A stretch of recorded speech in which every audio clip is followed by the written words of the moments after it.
Apocalipse capítulo 3, verso 12. Hoje nós estamos na sexta recompensa do vencedor. Quem é vencedor aqui? Diga aleluia. Glória a Deus. Se não é aqui, vai ser na grande tribulação. Diga aleluia. Fala para o seu vizinho, você não vai passar pela grande tribulação. Glória a Deus. Apocalipse capítulo 3, verso 12, diz assim: não deixe ninguém conversar. Ao vencedor, falo-ei coluna no santuário do meu Deus. E daí, como coluna, jamais sairá. Gravarei também sobre ele o nome do meu Deus, o nome da cidade do meu Deus, a nova Jerusalém que desce do céu, vinda da parte do meu Deus e o meu novo nome. Essa sexta recompensa tem a ver com a coluna do santuário. Se você acompanhou todos os estudos, eu quero relembrar você de dois princípios importantíssimos que você não pode esquecer. Dois. Primeiro, é o princípio da sombra. Depois, é a questão da morte. A sombra e a morte. O que é a sombra? A sombra é porque a Bíblia diz que tudo aquilo que foi feito no Velho Testamento era sombra do Novo. Mas tudo aquilo que nós vivemos hoje é sombra da eternidade. Os irmãos estão me entendendo? Então, nós vivemos aqui cultuando a Deus. Isso aqui é uma sombra. Quando nós estivermos com o Senhor, o culto vai ser eterno, uma realidade. Hoje nós temos o Senhor dentro de nós, é uma sombra, mas naquele dia nós estaremos com Ele eternamente. Isto é a realidade. No Velho Testamento havia o tabernáculo, entende? Hoje o tabernáculo somos nós. Há coisas que são sombra da realidade. Bom, por que esse princípio é importante? Porque a promessa é que o vencedor vai ser coluna no santuário do Senhor. Para aí, se o que nós vivemos hoje é sombra do que vai ter na eternidade, então será coluna no santuário eterno aquele que é coluna no santuário que é sombra. Quem está entendendo? Quem é coluna aqui vai ser coluna lá. Quem não é coluna aqui não vai ser coluna. Claro de você entender. Aí eu falei para você de um outro princípio, princípio da morte. Qual que é o princípio da morte? Muitos irmãos, mas muitos, a esmagadora maioria dos irmãos, eles entendem que a morte tem um poder transformador, e não tem. Não tem. Se você morrer hoje, você vai chegar lá diante do Senhor da mesma forma que você morreu. A morte não tem poder de transformar você. Então, alguém morreu imaturo, ele vai chegar lá totalmente maduro? Não, não vai. Isso é um princípio que eu falei em 2 ministrações atrás. Por quê? Porque é importante. Muitos creem que quando morrer está tudo resolvido. Não, não está. Não está tudo resolvido. A morte não tem esse poder, porque se tivesse esse poder, alguém morreria não crente e chegaria lá crente. A morte não tem esse poder. Não tem poder de transformar um ímpio em crente. Não tem poder de transformar um crente raso em um crente profundo. A morte não tem poder de transformar um crente profundo em um crente raso. A morte não tem poder transformador. Por isso, quem é aqui, será lá. Quem não é aqui, não será lá. Quem é dizimista aqui, vai dizimar lá? Sim ou não? E quem não dizima aqui? Vai dizimar aonde? Tem gente que fala para mim, pastor, em algum momento eu vou dizimar, a hora que eu organizar a minha vida, ele morre. Acabou, meu irmão. Você não dizimou aqui, não tem lugar para você dizimar mais. O lugar de dizimar era aqui. Fala para o seu vizinho, o lugar de dizimar era aqui, irmão. Quando eu ganhar muito dinheiro, eu vou contribuir. Se você não contribuir aqui, você não vai contribuir em lugar nenhum. Você não sabe o dia da sua morte. Fala para o seu vizinho, você não sabe que dia você vai morrer. Você pode viver muito tempo, pode morrer muito rápido. Dizem que para morrer, basta estar vivo. Entende? Por isso eu tenho que ser encontrado fiel. A promessa é que o vencedor será coluna no santuário do meu Deus. Mas onde é o santuário hoje? O santuário somos nós. Bom, o santuário você pode entender de duas formas. Quando nós nos reunimos, o corpo de Cristo se reúne. Está me entendendo? A Bíblia diz, Jesus falou, onde estiverem 2 ou 3, eu estarei no meio de... Nós somos muito mais do que 2 ou 3. O Senhor está aqui ou não? O Senhor está aqui no nosso meio. O Senhor se faz presente no nosso meio. Isso aqui é a igreja, é o corpo, é o santuário de Deus. Quem é coluna no santuário, que é sombra hoje, vai ser coluna no santuário eterno. Está claro? A pergunta é como ser coluna hoje? Como ser coluna hoje para ser coluna lá? Essa é a grande pergunta. Se a recompensa é ser coluna, precisamos ser coluna aqui, diante da igreja, diante do Senhor. A Bíblia diz que Deus não habita em templos feitos por mãos humanas. Então, nós precisamos ser edificados pelo próprio Deus. Para morar com o Senhor e ser coluna no santuário de Deus, precisamos ser colunas espirituais hoje na casa de Deus. Quem é coluna aqui, será coluna lá. Quem lidera aqui, vai liderar lá. Quem é forte aqui, será forte lá. Quem é fraco aqui, será fraco lá. Quem não é coluna aqui, não vai ser nada lá. Quem está me entendendo? A morte não tem poder de transformar você. Bom, a coluna... Haviam várias colunas no tabernáculo. Todo o átrio era cercado por colunas. Mas havia no santuário, porque a cerca em si do átrio não era o santuário. Quando se falava o santuário, era a casa que estava dentro daquele lote, que era só 2 cômodos, e era dividido por uma cortina. E aí o que acontece? Na entrada tinha 5 colunas. No meio que dividia o santo lugar do santo dos santos, haviam 4 colunas. Preste atenção agora. Essas colunas tinham medidas, maneiras específicas de serem feitas. Êxodo capítulo 26, verso 31. Êxodo capítulo 26, verso 31.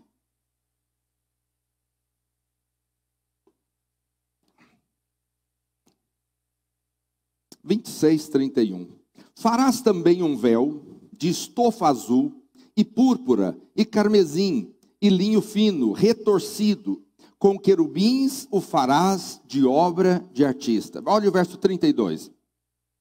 Suspendê-lo-ás sobre 4 colunas de madeira de acácia, cobertas de ouro, e os seus colchetes serão de ouro, sobre 4 bases de prata. Verso de número 37. Para este reposteiro, farás 5 colunas de madeira de acácia, e as cobrirás de ouro. Os seus colchetes serão de ouro, e para elas fundirás 5 bases de bronze. Olha para mim aqui. Eu disse para você que na entrada do santuário havia 5 colunas. Na divisa do santuário, para o Santo dos Santos, havia 4 colunas. Essas 5 colunas da entrada, ela era feita de madeira de acácia. Madeira de acácia era uma madeira muito resistente, chamada de madeira incorruptível. Por isso, ela aponta para o corpo de Cristo, que não conheceu corrupção. A madeira de acácia, ela era folheada, banhada a ouro, porque o ouro aponta para a natureza de Deus. Deus é divino. O Senhor, ele era homem e Deus. Ele era madeira de um corpo incorruptível e era folheado de ouro, porque ele também era divino. Jesus era 100% homem e 100% Deus. Tá bom. No pé da coluna, era uma base de bronze, porque apontava para o sofrimento de Jesus. Na parte de cima, tinha uma base de prata, porque representava a redenção do Senhor Jesus. Ele é a madeira, corpo incorruptível, coberto por ouro, a natureza divina. Ele sofreu com a base de bronze, a base de prata era a sua redenção. Essa coluna era amarrada por uma corda de de pelo de cabra. A cabra era oferecida como holocausto. Então fala do pecado do homem. Preste atenção agora. E ela era fincada com uma estaca de bronze pela metade. A metade que estava enfincada falava da morte de Cristo. A metade que estava para fora falava da sua ressurreição. Eu não sei se você está entendendo, mas o povo de Israel tinha todo o evangelho em uma coluna. Em uma coluna. Eles tinham o corpo de Cristo incorruptível. Eles tinham a divindade do Senhor no ouro coberto na madeira de acácia. Eles tinham o sofrimento do Senhor na base de bronze. Eles tinham a redenção do Senhor na base de prata. Eles tinham o pecado do homem na corda de pelo de cabra. E eles tinham então a morte, a ressurreição na estaca que estava colocada no chão. Meu Deus! Eles não podiam enxergar, mas tinham todo o evangelho em uma coluna. Apenas em uma coluna. Tudo que foi feito no santuário era sombra da realidade. Hoje nós sabemos que Jesus é tudo isso e Ele mora dentro de nós. Mas hoje também é sombra, porque nós sabemos que um dia estaremos com Ele eternamente. Diga glória a Deus. Veja, é sombra. O velho é sombra do novo, o novo é sombra da eternidade. Mas nós percebemos que a coluna, ela de fato tinha um propósito. Agora é interessante, porque na entrada do santuário eram 5 colunas.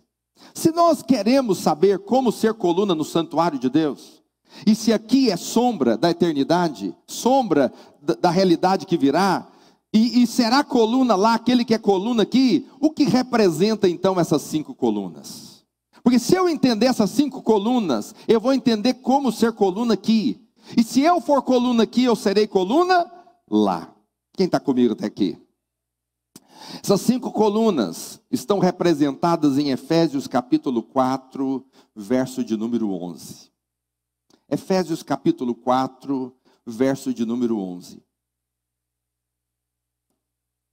Acompanha comigo. E ele mesmo concedeu uns para quê? Para apóstolo. Outros para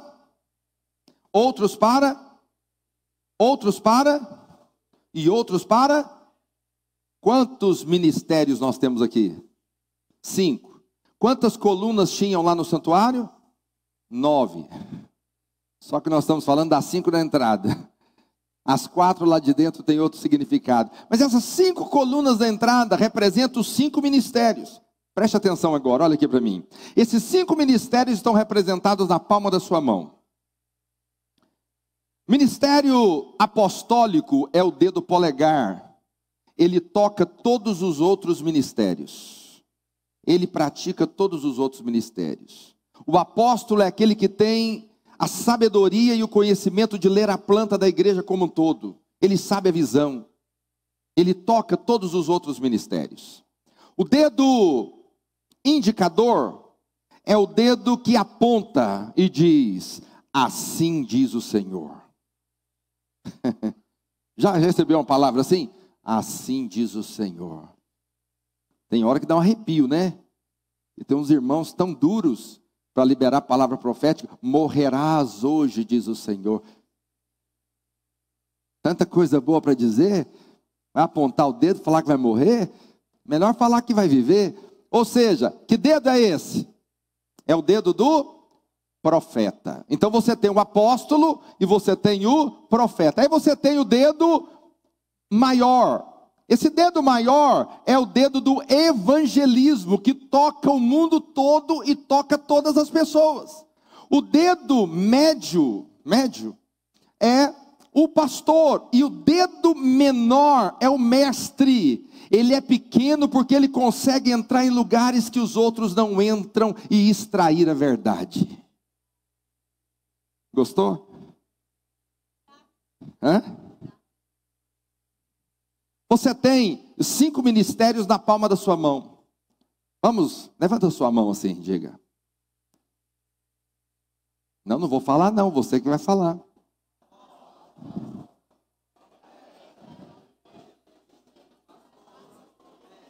Agora juntinho, né? 1, 2 e...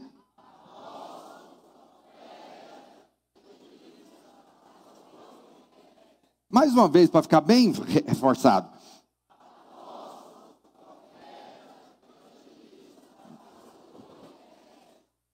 Você tem esses 5 ministérios na palma da sua mão. Você tem esses 5 ministérios nas 5 colunas do santuário. Se nós, ao sermos coluna aqui, seremos coluna lá, e as colunas têm a ver com o ministério, ser coluna aqui tem a ver com exercer os 5 ministérios. Pastor, aí nós temos um problema teológico. Porque se você for ouvir muitos pastores aí fora, o que eles vão falar para vocês? Vão falar, olha, ou você é apóstolo, ou você é evangelista, profeta, evangelista, ou você é pastor, ou você é mestre. Você tem um desses ministérios. Mas eu digo para você que o texto não fala isso. Se você ler o texto de Efésios capítulo 4, projeta lá, está lá, né? E ele mesmo concedeu uns para apóstolos, outros para profetas, outros para evangelistas e outros para pastores e mestres. Pastor está aí, designou uns, outros, cada um tem um ministério. Calma aí, leia o texto todo. Verso 12. Qual que é o objetivo de Deus colocar uns como profetas, outros como evangelistas, outros como pastores, outros como mestres? Com propósito, com vistas ao aperfeiçoamento de quem? Quem são os santos? Nós.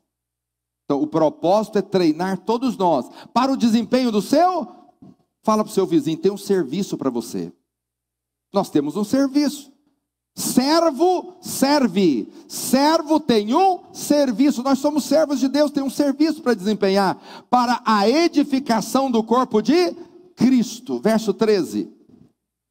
Até que todos cheguemos à unidade da fé e do pleno conhecimento do Filho de Deus, a perfeita varonilidade, à medida da estatura e da plenitude de Cristo. Agora, deixa eu só fazer uma observação para você. Muitos falam, pastor, por que da grande tribulação? Pastor, por que do milênio? Eu disse para você que a morte não tem poder de mudar ninguém. A morte não vai amadurecer um crente, pegar um crente maturo aqui e fazer ele maduro lá. Então, se ele não atingiu a varonilidade, a medida da estatura da plenitude de Cristo aqui, ele vai atingir aonde? Para entrar na eternidade tem que ser todos igual a Jesus. Todos iguais a Cristo. Eu te pergunto, aonde esse irmão vai amadurecer? Na grande tribulação. Está me entendendo? Pastor, e quem morreu? Amadurece no milênio. Quem não amadureceu com 70 anos, 70, depois da câncer e enfado, quem não amadureceu com 70 anos, vai amadurecer com 3 anos e meio. Quem não amadureceu com 70 anos ou com 3 anos e meio, vai amadurecer com 1000 anos. Diga aleluia. Estou te passando medo? Os irmãos ouvem as palavras da volta de Jesus e ficam com medo. Você tem que ter alegria. Se Jesus voltar hoje, você não fica, você vai com alegria no seu coração. Diga aleluia. Glória a Deus.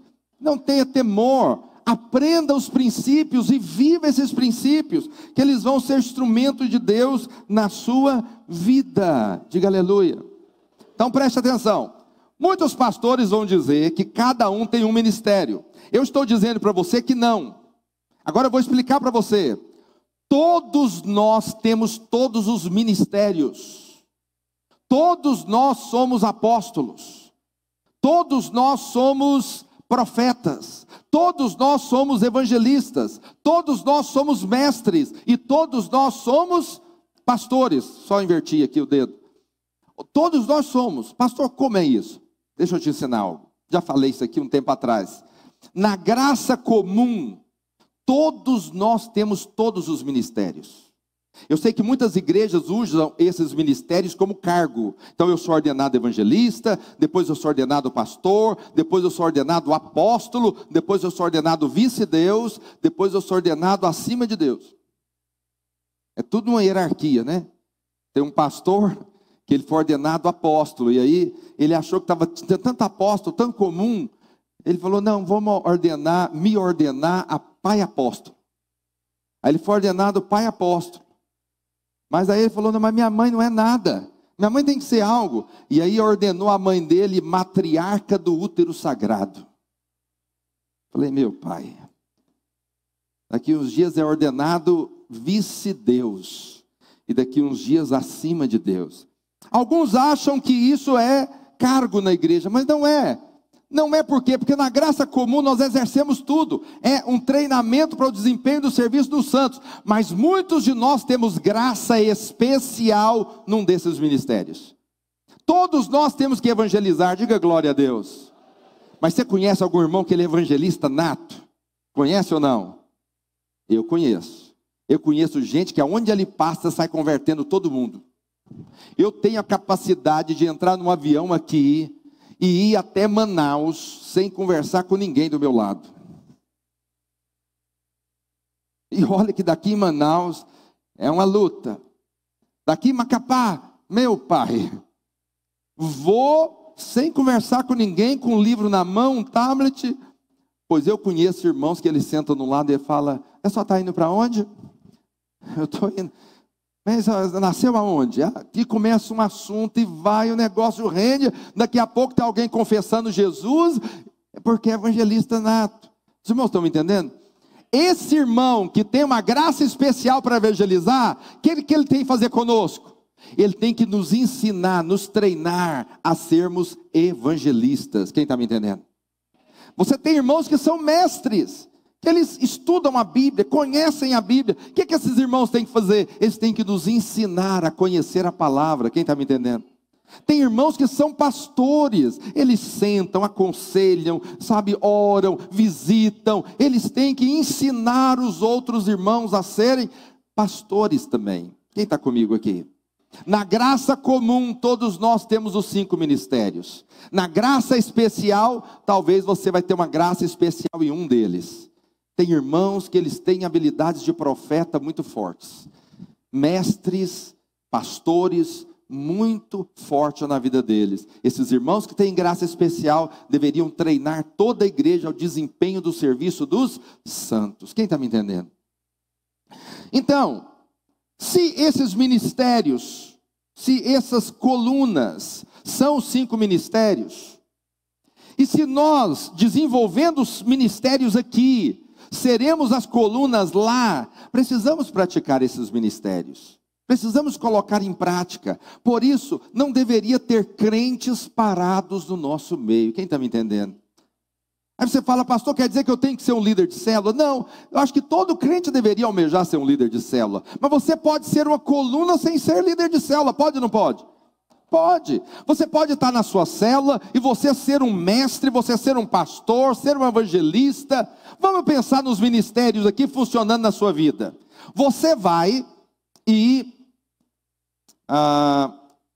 prega para alguém. E essa pessoa aceitou Jesus. O que você fez? Papel de quê? Evangelista. Por que você fez papel de evangelista? Porque você é apóstolo. Você compreende a visão, sabe do encargo que está no seu coração. Então já foi 2 ministérios aí. Você praticou porque você conhece a visão. E você pregou para alguém como evangelista. Mas vamos pensar, você ganhou o seu vizinho para Jesus, seu colega de trabalho. O que você tem que fazer com ele agora? Você precisa apacentá-lo. Sim ou não? E você vai ter que cuidar dele, vai ter que visitar. Esse é o trabalho de quem? Ou você acha que eu que vou visitar ele? Já pensou se cada um aqui ganhar um e falar, pastor, vai visitar. Quanto tempo eu vou gastar para visitar todos? Nem sei como vai ser isso. Não é esse o propósito. Você não pode gerar uma criança e entregar para o orfanato, para o dono do orfanato cuidar. Você gerou, você cuida. Fala para o seu vizinho, você gerou, você cuida. Quem está me entendendo? Tá bom. Você é apóstolo, entende a visão, você prega para alguém, você é um evangelista, você vai cuidar dessa pessoa, você é um pastor, mas aí, ao cuidar dessa pessoa, você percebe que essa pessoa tem algumas práticas erradas, você vai ter que ensiná-la a crer corretamente, para que ela possa viver corretamente. Quem ensina é o quê? Mestre. Quantos ministérios nós temos já? apóstolo, porque ele entende a visão, evangelista, porque ele pregou, aí depois o segundo ele é pastor, o terceiro ele é mestre. Está faltando qual? Profeta. Mas aí esse irmão começa a desanimar na fé, e aí você tem que exercer o seu papel de quê? De profeta. Aí você abraça com ele e ora e fala: assim diz o Senhor, firma os teus pés no caminho, varão, varoa de Deus, porque assim diz o Senhor, não desviarás nem para a direita e nem para a esquerda. Você está sendo o quê? Profeta. Os 5 ministérios estão na sua vida. Quem está entendendo aqui, diga glória a Deus. Quantos aqui tem os 5 ministérios na sua vida? Diga aleluia. Quando você pratica esses ministérios, você se torna o quê? Coluna. Quando você pratica os ministérios, você se tornou uma coluna. E se você é coluna aqui, você será coluna lá. Diga glória a Deus. Pergunta para o seu vizinho: você quer ser coluna? Seja coluna aqui. 5 ministérios. Deixa eu mostrar para você na sequência do texto. Acho que verso 14. Verso 14. Coloca lá. Isso. Continuando o texto. Qual que é o resultado quando nós somos colunas na igreja? Se você for coluna aqui, usando os 5 ministérios, você não precisa nem ter o título de líder de célula, nem o título de discipulador. Se você exercer os 5 ministérios, você será de fato uma bênção na sua célula, uma bênção no seu discipulado. Você de fato será frutífero, você vai edificar o corpo de Cristo. Por quê? Porque você está sendo uma coluna. Mas vamos ver qual que é o resultado de ser coluna. Primeiro, verso 14. Para que não mais sejamos como meninos, agitados de um lado para outro. Isso aqui é o que? Maturidade. Repita comigo: maturidade. Quando nós exercemos os ministérios aqui, nós amadurecemos, nós crescemos, não somos mais meninos agitados de um lado para outro. As coisas de Deus são paradoxais. O que é paradoxo? Tem 2 lados. A Bíblia diz: se você não for como criança, jamais entrará onde? No reino dos céus. Não é salvação. No reino dos céus. Se você não for como criança, não vai entrar no reino. Mas se for menino, Deus não pode te usar. Entende a diferença? Se você for como criança, entra no reino. Mas se você for criança, você não é útil nas mãos de Deus. Porque Deus não usa menino. Meninos são imaturos. Hebreus diz: atendendo ao tempo decorrido, deveriam ser mestres. Agora de novo eu tenho que dar para vocês os princípios elementares da fé cristã. Tenho que falar de vocês de batismo, ressurreição de mortos, da volta de Jesus. De novo eu tenho que mostrar para vocês os princípios elementares. Mas atendendo ao tempo decorrido, deveriam ser mestres. Ou seja, o propósito da vida cristã é maturidade. Não, fato de ter idade não quer dizer que é maturo. Entende? O fato de ter muito tempo de crente não quer dizer que é maduro. Maturidade tem a ver com realidade espiritual. Essas coisas são conquistadas em Deus, exercendo os ministérios. Quando nós exercemos o ministério, nós nos tornamos pessoas maduras, maduras em Deus. Segundo, verso 14 ainda. Para que não mais sejamos como meninos agitados de um lado para o outro e levados ao redor por todo o vento de doutrina. Calma aí, isso aqui fala de uma fé na verdade. Fé na verdade. Jesus disse: conhecereis a verdade, vos libertará. Mas aí em João 10:10, o que o Senhor diz? O ladrão vem somente para matar, roubar e... Repita comigo: matar, roubar e destruir. Quem é o ladrão? Quem é o ladrão? Pergunta ao seu irmão: quem que é o ladrão? Se fazer essa pergunta para 100% aqui, 99% vai responder que é o diabo. Só que não é. A nossa Bíblia aqui não tem o original para você clicar ali, a minha tem. Se você tiver no seu celular, no seu computador, você chega em casa e clica em cima de ladrão. Aí você vai ver o significado da palavra ladrão. Eu acho que eu coloquei aqui. Significado é defraudador, ratoneiro, falsos mestres, que não cuidam de instruir homens, mas abusam de sua confiança para o seu próprio ganho. O ladrão aqui não é o diabo. O ladrão aqui é o falso ensino. Falso ensino. Preste atenção, o que o diabo quer fazer? Nos ensinar errado, porque se nós crermos errados, vamos ter práticas erradas. Se nós crermos certos, vamos ter práticas certas. Preste atenção, tudo que você faz na vida cristã é por causa de uma crença. Está me entendendo ou não? Se você ora por causa de uma crença. Você ora porque você acredita que se você orar, Deus vai fazer, Deus vai restaurar, Deus vai te responder. Por que você não ora? Você não ora porque tem uma crença errada. Por que você dizima? Você dizima porque tem uma crença. Por que você não dizima? Porque tem uma crença errada na sua vida. Por que você trata os irmãos com amor e carinho? Porque tem uma crença. Por que você é áspero com os irmãos? Porque você tem uma crença por trás disso. Toda a sua prática de vida cristã está baseada naquilo que você crê. Se você crê corretamente, você vai ter uma fé correta. Se você crê erradamente, vai ter uma fé errada. Uma prática errada. Quem está me entendendo? O que o diabo quer fazer? O diabo quer usar o falso ensino. É lógico, atrás de tudo tem o diabo. Mas o ladrão ali não é o diabo, é o falso ensino. Por isso, o evangelho está crescendo no mundo todo. As igrejas estão cheias no mundo todo.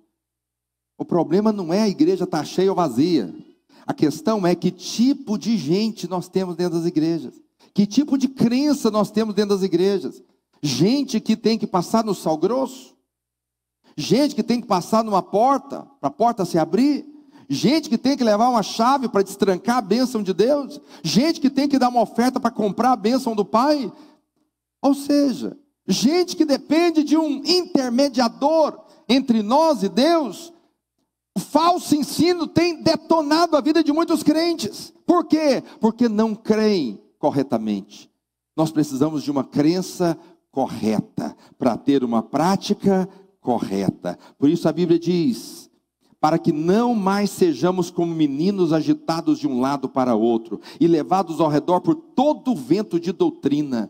Você tem que saber, conhecer a Bíblia, conhecer o ensino, para quando vier um ensino falso, você fala: meu irmão, já conheço isso aí, sinto muito. Então deixa eu te falar, eu não sei se no seu bairro acontece isso. No meu acontece, eles sabem que eu sou pastor, mas eles não desistem. Tem uma turminha chamada Testemunha de Jeová. Eles sabem que eu sou pastor, eles conhecem a minha casa, mas eles não desistem. E eles batem no portão e insistem em conversar comigo. Mas eu vou te dar uma dica clara para o falso ensino. Eles têm um falso ensino. Eles de fato são anticristos. Não reconhecem Cristo como Senhor e Filho de Deus. Preste atenção, o falso ensino vai te assediar o tempo inteiro. Paulo fala dos falsos profetas, dos falsos mestres. Jesus fala dos falsos profetas e dos falsos mestres. Preste atenção, nós, quando exercemos os 5 ministérios, nós temos maturidade e passamos a crer corretamente. Diga aleluia. Verso 15, qual é o resultado de exercermos os 5 ministérios na vida da igreja? Verso 15, mas seguindo a verdade em amor. Diga para o seu vizinho: amor. Diga: eu te amo tanto. Cuidado dos jovens aí. Paulo diz que não adianta você fazer nada sem... Não adianta você profetizar, expulsar demônios, pregar, liderar célula se não tiver amor. Vai ser algo vazio. O amor é que rege toda a nossa vida. Quando nós exercemos o ministério, nós praticamos o amor. Amor não é sentimento. Sentimentos vêm e vão, mas o amor permanece. Quem está me entendendo, diga amém. Quando você exerce os ministérios, você entende a visão como apóstolo, você prega para alguém como evangelista, você pastoreia como pastor, você ensina como mestre, você profetiza como profeta, você ama aquela pessoa. Quantos aqui têm filhos? Levanta a mão bem alto, quem tem filho? E quem não ama o seu filho, fica com a mão levantada. Agora, quantos meninos aqui deu muito trabalho? Levanta a mão. Quantos aqui deu muito trabalho? Filho dá trabalho, irmãos? Você deixa de amar porque deu trabalho? Na igreja não é diferente. Você ganha uma pessoa para Jesus, você começa a preocupar com aquela pessoa. É igual menino. Menino não é assim? Às vezes, teve um casal que me procurou e falou: pastor, meu Deus, chegou no quarto, o menino tinha feito, e estava desenhando na parede. Artista. A irmã disse que olhou aquele negócio e falou: pastor, deu vômito, pastor. Mas tão engraçado. E você vê o desenho que ele fez? Mas porque é filho. Filho é assim, faz as coisas terríveis. Novo convertido apronta todas. Um dia eu cheguei aqui na frente, tinha 2 adolescentes, orando, de mãos dadas, os 2 machos. E aí um de frentinha para o outro, assim. Eu falei: irmão, nós somos macho, irmão. Macho não faz aqui não. Falei: vamos orar diferente. Ora abraçado de lado, anda aí, mas de frente, assim, pega mal, né? Entendeu? Mas novo convertido. Tem 2 outros que foram orar, aí falou: vamos orar junto? Vamos, então vamos orar. Aí um falou: ô Senhor, eu sou tão miserável. O outro gritou de lá: é mesmo. Aí falou: Senhor, eu sou tão egoísta. O outro falou: demais. Mas foi 2 minutos, o pastorado teve que correr aqui e separar. Novo convertido. Lá em Goiânia, o irmão entrou no ônibus e chegou uma mulher, aquelas roupas, né? Terrível, né? Gente que sai da academia, só fica andando na rua de roupa de academia. Parece uma siriema. Aí a mulher entrou com aquela roupa toda indecente, acho que ele não aguentou e deu um beliscão na mulher. E aí prenderam ele, a mulher chamou a polícia, pararam o ônibus, aquele vexame, pegaram ele, algemaram, levou para cadeia, chegou na cadeia, ele falou: rapaz, como é que você fez isso? Ele falou: não, moço, eu sou crente. Crente? Eu sou da videira ainda. Chamaram o pastor vai lá ajudar o irmão, porque está preso, porque deu um beliscão no bumbum de uma mulher no ônibus. Ou seja, isso é coisa de novo convertido. Filho dá trabalho demais, quem está entendendo? Agora, nós exercemos o amor cuidando desses meninos que dá trabalho. Uma vez falaram: mas na videira é o seguinte, na videira qualquer um pode qualquer coisa. Na videira é o povo liberal dos liberais. Eu falei: pois é mesmo, nós estamos na graça, irmão. Mas eles não estavam falando de nós, eles estavam falando dos novos convertidos. É porque os irmãos convertem, chega aqui. Irmão, eu já falei para você, um dia eu atendi um aqui, ele tinha matado 3 no Pará. Ele falou: pastor, eu estou aqui, tem hora que me dá umas raivas, assim, vontade de matar mais uns 4. Eu falei: sai de mim. Arruma outro canto, outra igreja para você, irmão. Por quê? Novo convertido é assim, o seu filho dá trabalho, você não deixa de amá-lo, você pratica o amor. Os novos convertidos são assim também, dá trabalho demais. Sim ou não? Quem já acompanhou um novo convertido aí? Glória a Deus, dá muito trabalho. O amor é esse, você não precisa sentir, você faz, e depois que você faz, você sente o amor de Deus na sua vida. Oh, irmãos, é tão gratificante quando você vai no encontro, leva alguém no encontro. Nós vamos ter um encontro no prédio. Você vai ter a oportunidade de trazer uma pessoa para participar do encontro aqui. Vai sentar do lado dele, vai ajudar ele a abrir a Bíblia, vai orar com ele, vai abençoar a vida dele, sabe? É tão gratificante quando você leva uma pessoa no encontro, aquela pessoa tem um encontro real com o Senhor, sabe? E termina o encontro, ela chega chorando para você e fala: você me deu o maior presente da minha vida. Não tem preço isso, irmãos. Não tem preço.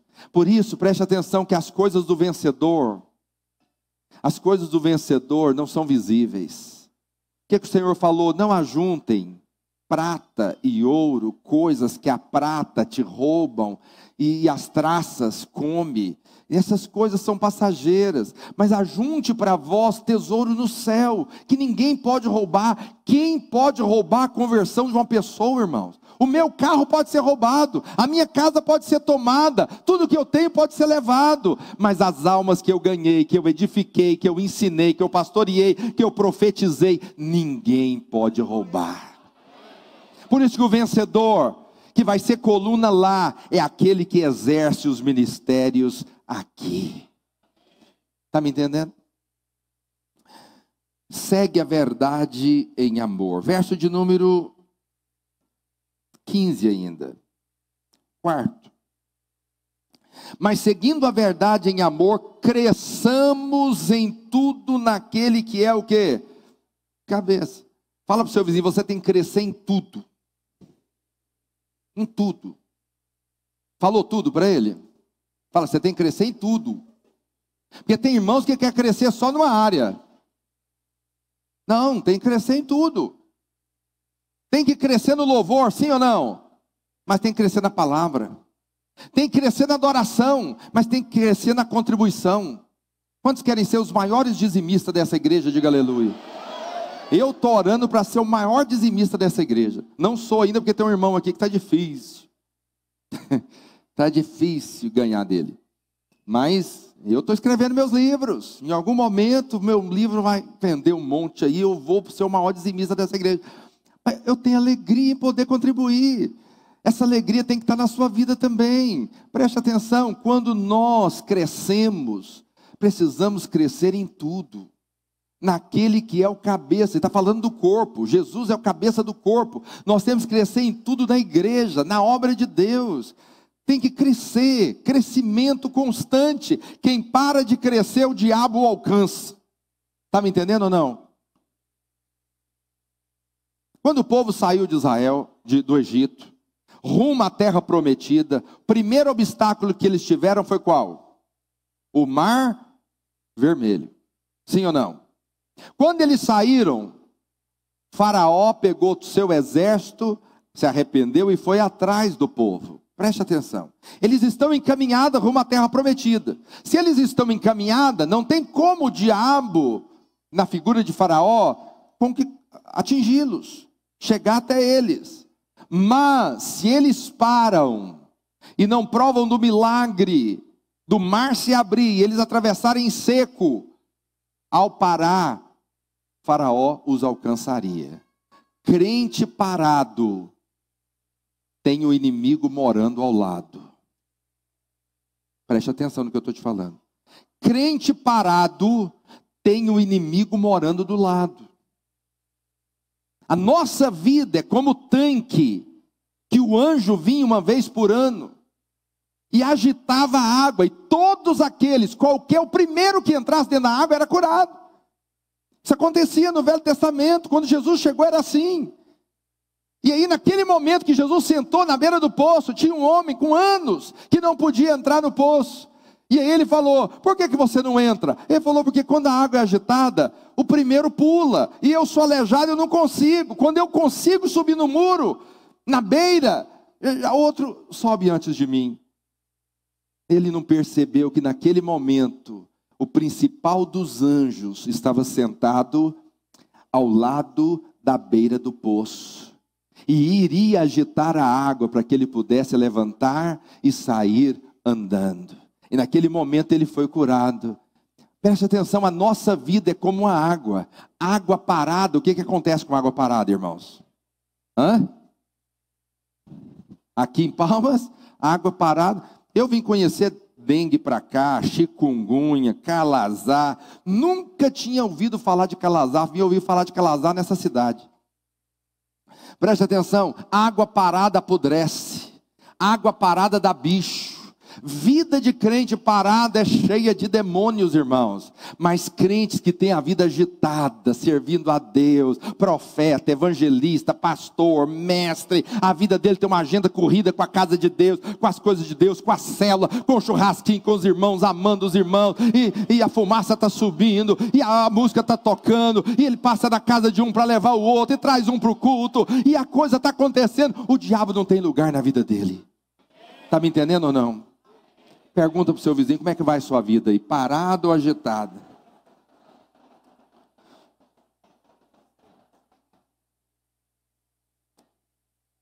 Parada ou agitada? Verso 16. De quem todo o corpo, preste atenção, de quem todo o corpo bem ajustado e consolidado pelo auxílio de toda junta, segundo a justa cooperação de cada parte, efetua o seu próprio aumento para a edificação de si mesmo em amor. Eu vou ler de novo, você tem que prestar atenção nisso aqui. De quem todo o corpo, está falando do corpo de Cristo, da igreja, bem ajustado, consolidado, pelo auxílio das juntas, nós estamos ligados pelas juntas, segundo a justa cooperação de cada parte. Fala para o seu vizinho, você tem uma parte para cooperar nessa obra.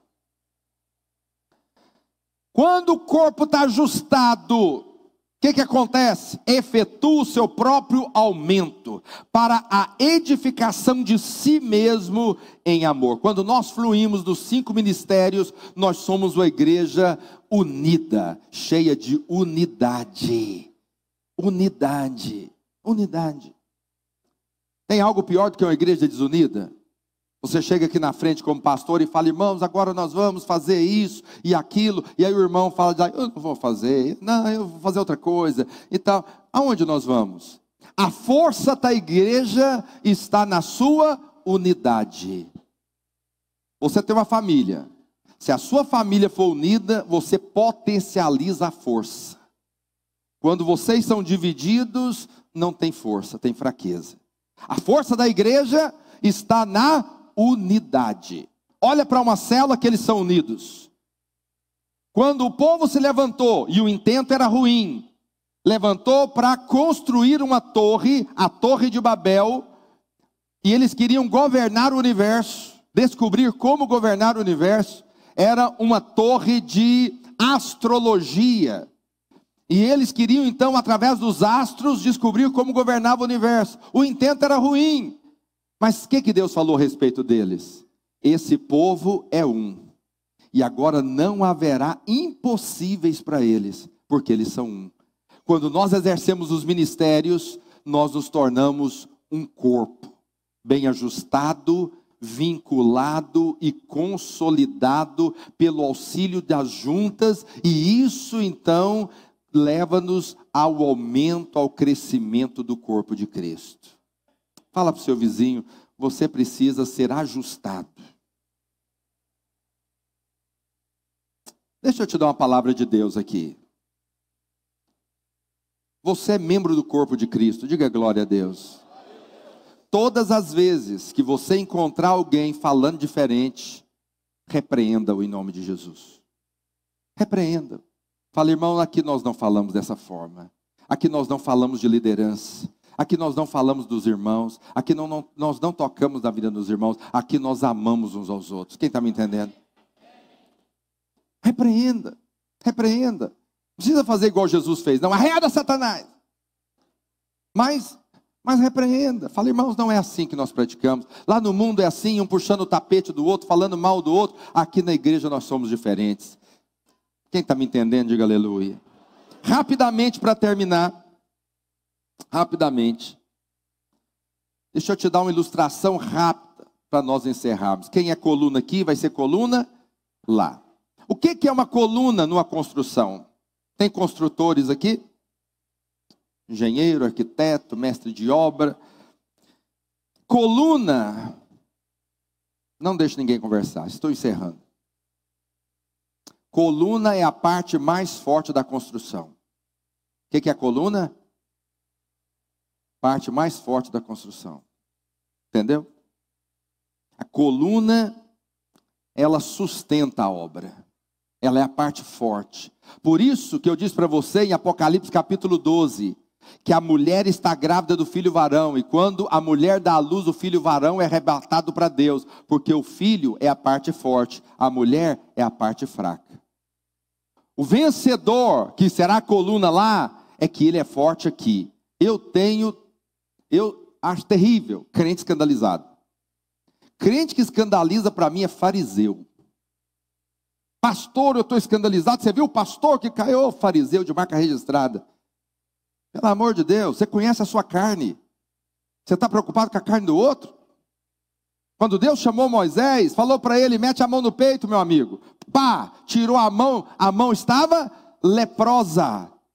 Ele falou, é isso aí que a sua carne é. Agora manda a mão no peito de novo. Mandou a mão no peito, tirou e a mão estava sã. O que Deus estava falando para Moisés? Não confie na sua carne. Sua carne não presta. Sua carne não presta. Quem sabe que a sua carne não presta, vai escandalizar do outro cair? Vai? Não. Quem é que escandaliza do outro cair? É quem se acha bom demais. Que ele não entendeu que a carne dele não presta. Eu não escandalizo com nada. Nada. Pode aprontar o que você quiser. Você não vai me escandalizar e Deus também não. Deus sabe quem você é e eu sei também.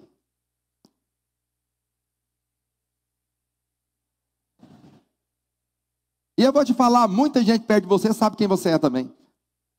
Eles não revelam. Mas sabe. Irmãos, com todo amor e carinho, nós somos carne de quinta. Ainda bem que tem uma carne de primeira dentro de nós.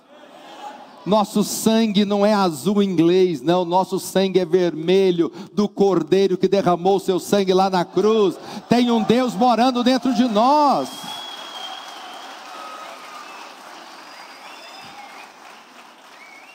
Segundo, coluna é invisível. Coluna grande demais não tem como esconder. Mas geralmente numa casa, as colunas você não percebe elas parecem uma parede, elas são invisíveis. Isso fala da nossa vida com Deus. A raiz que sustenta a árvore, o que sustenta uma árvore é a raiz que está oculta, não uma parte que está de fora. Quem já viu esses coqueiros na praia? Quem já foi na praia aqui, diga glória a Deus. Quem vai esse ano ainda na praia, diga aleluia. Profetiza, irmão, profetiza. Você chega na praia daqueles coqueiros imensos, coqueiro de 15 metros de altura. Irmãos, o vento vem, aquele coqueiro se dobra, mas não quebra. Não arranca a raiz. Por que você acha que aquele coqueiro não arranca? Eu vou te dizer por quê. O que ele tem de comprimento, eu já vi, lá em casa tinha 2 coqueiros. O sujeito chegou, eu falei, é para arrancar a raiz. Ele falou, impossível. Foi lá, cortou o negócio, jogou uma massinha em cima e pronto. Porque quem dá conta de tirar? O que ele tem para cima, ele tem de raiz para baixo. O que sustenta ele é a raiz. O que sustenta a nossa vida diante dos desafios da família, do trabalho financeiro, empresas, negócios, é a raiz que nós temos com Deus. Pode vir o vento, pode cair a chuva, transbordar os rios, soprar os ventos, mas a casa não cai porque ela está firmada sobre a rocha. Quem está me entendendo, diga amém. A coluna é uma parte invisível, precisa ter destaque, mas tem realidade. Entende a diferença? Terceiro, coluna é um instrumento de unidade. Dá uma olhada aqui, tem colunas aí. As paredes estão sendo ligadas pelas colunas. Coluna é um instrumento de ligação. Ele liga membro com membro. Ele faz o trabalho de unidade da igreja. Aonde tem uma coluna, você vai ver que tem unidade naquele lugar. Porque ele se posiciona lá para ligar uns aos outros. Quem está me entendendo? Quarto, coluna é essencial. Preste atenção aqui, nós vamos encerrar. Uma casa construída, é possível construir uma casa sem coluna? Constrói. Você construir os cômodos de 2 por 2, e vai ficar de pé, vai rachar, vai cair em algum momento, e vai ser uma casa pequena. Preste atenção agora, olha aqui para mim, não deixa ninguém distrair você. Se nós queremos construir uma casa grande, quem está me ouvindo? Se nós queremos construir uma casa grande, precisamos de muitas colunas. Preste atenção agora. Quanto mais coluna, maior a obra. Repita isso comigo. Quanto mais coluna, mais uma vez, quanto mais coluna, maior a obra. Quanto mais colunas tivermos, maior é a obra. Aplica isso para a igreja. Quanto mais líderes tivermos, quanto mais coluna tivermos no meio da igreja, maior será a obra que nós estamos edificando. Quem está me entendendo, diga amém. Quanto menos coluna tivermos, quanto mais crentes rasos tivermos, mais crentes imaturos tivermos, menor será a obra. Amém? Isso é muito importante você entender. Colunas são feitas para suportar pressão. Fique de pé onde você está.